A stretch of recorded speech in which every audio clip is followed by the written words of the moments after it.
invader for jungle against Graves.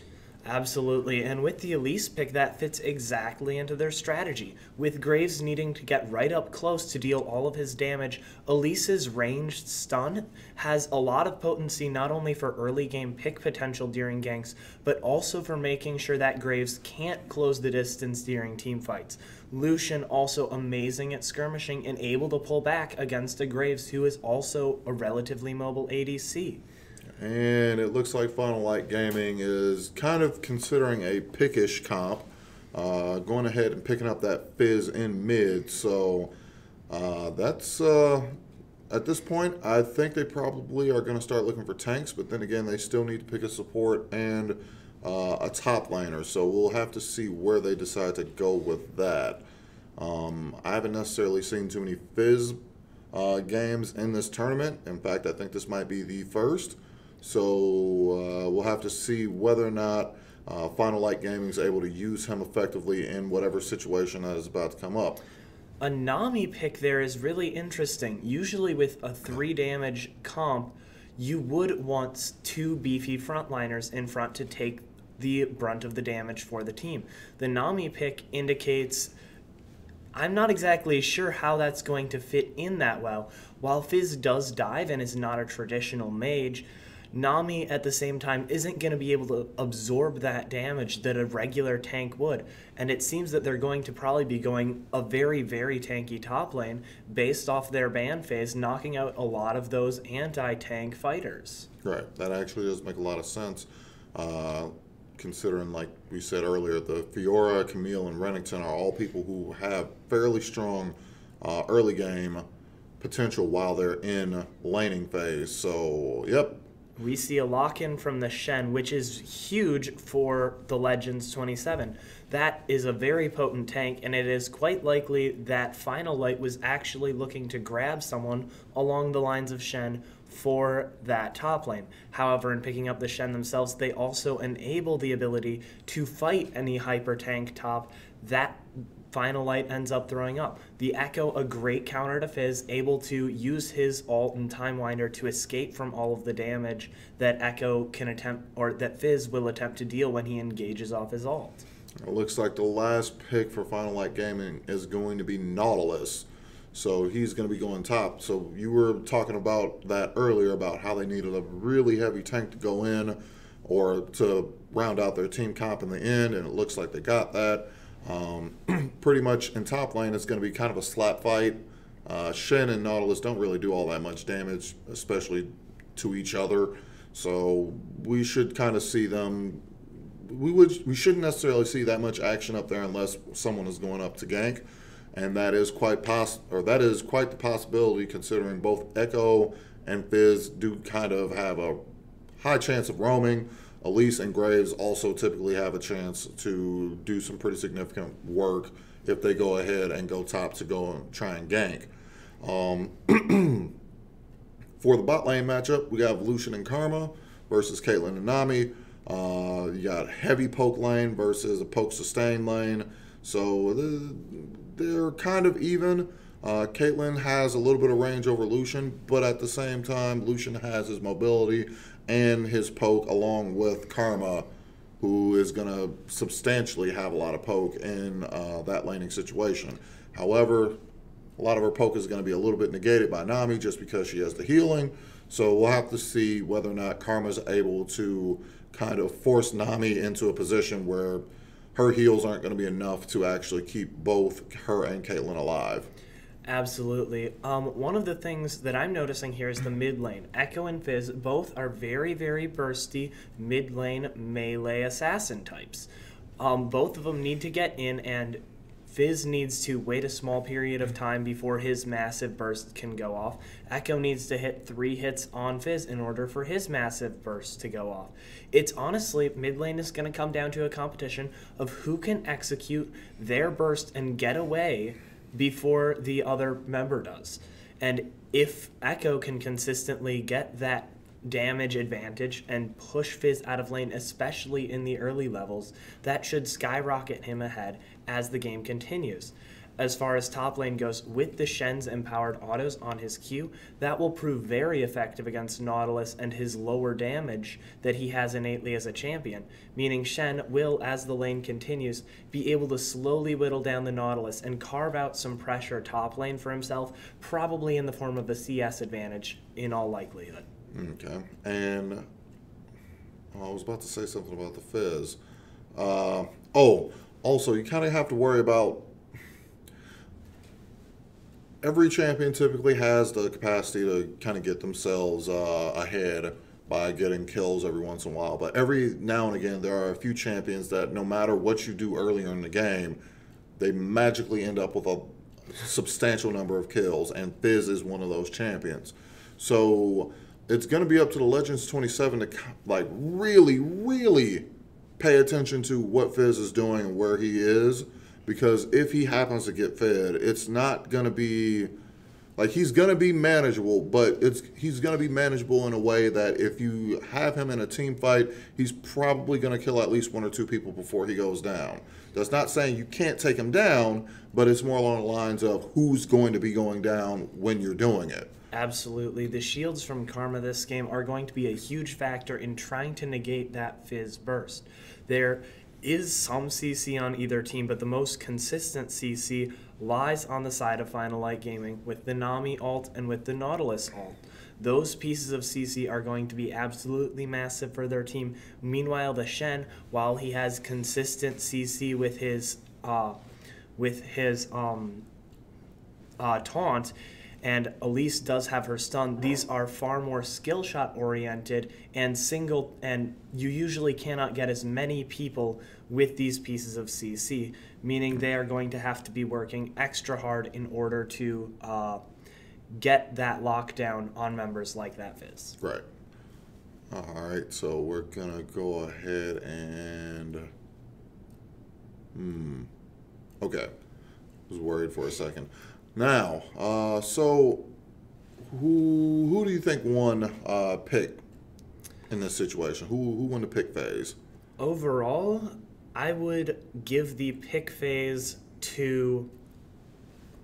It's overall, in my opinion, it's pretty even. Both teams have advantages and disadvantages.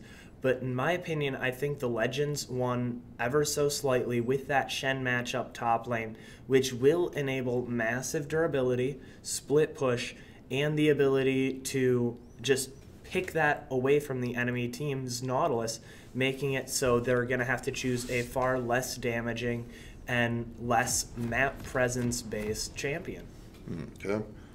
And in my opinion, I probably would have to go with Legends 27 just because they have a little more...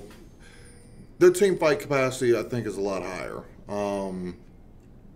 With Karma shields, Shen's shield, Shen might have a straight line of CC, but at the same time, it's still CC. Absolutely. Elise's Cocoon taking...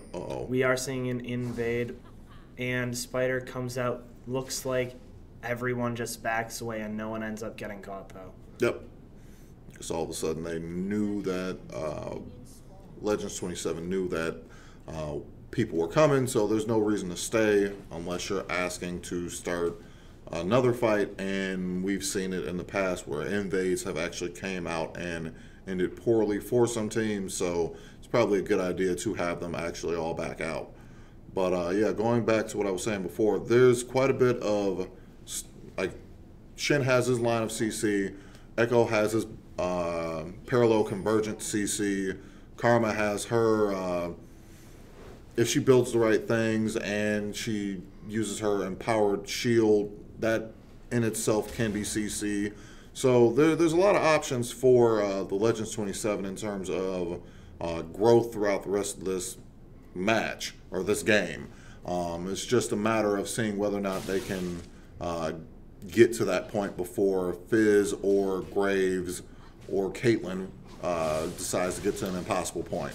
Absolutely. We are seeing some early trades mid, and this is just coming back to that mid lane matchup. This Echo does have the pressure in the very early game to push the waves faster than Fizz can. Fizz, his main wave clearing tool is his ability to jump up into the air and land down in the area of effect, but that is also his biggest mobility spell and his biggest damage spell. With all that power packed into one spell, Echo is going to be taking full advantage of this early game to try and make it so Fizz loses the advantages that he will be getting later if he is allowed to scale properly. Like, it's about trying to push back Fizz's growth as hard as you possibly can, because if you can do that, chances are you'll be able to manage him just a little bit better. So it's really going to be up to Echo and Elise to try and figure out ways to keep Fizz from becoming a problem. Absolutely, and we saw a short trade up top where the Shen won by a very solid margin. Nautilus does have regenerative effects that are kicking in, but Shen won the trade very significantly.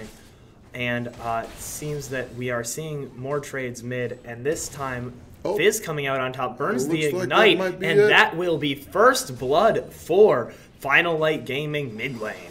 That's going to be huge in this matchup. Yep.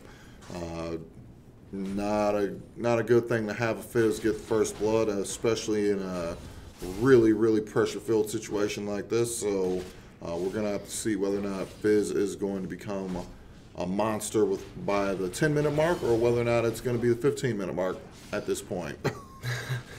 Absolutely. One of the things to notice is Fizz has not headed back yet, and with Elise coming in, gets the root, and the Elise dies, and with the Echo, they are able to secure the kill, but that kill goes to the Elise. That's going to mean less gold. Shen up top getting attacked, and it seems that he ends up falling to the graves. Exactly. So it's definitely, there's a lot of action going on here, and it seems to all really be planned out and really strategic. So I'm really excited about the fact that this game's going on. Nami goes ahead and lands a bubble on Karma, but that's pretty much it.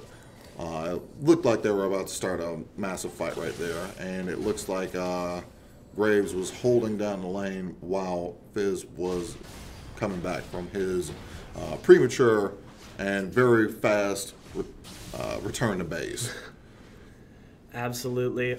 It seems that both junglers are doing a very good job making sure they're putting pressure throughout the map. We saw that Elise affect the mid lane significantly and give Echo a small chance at getting back in this game.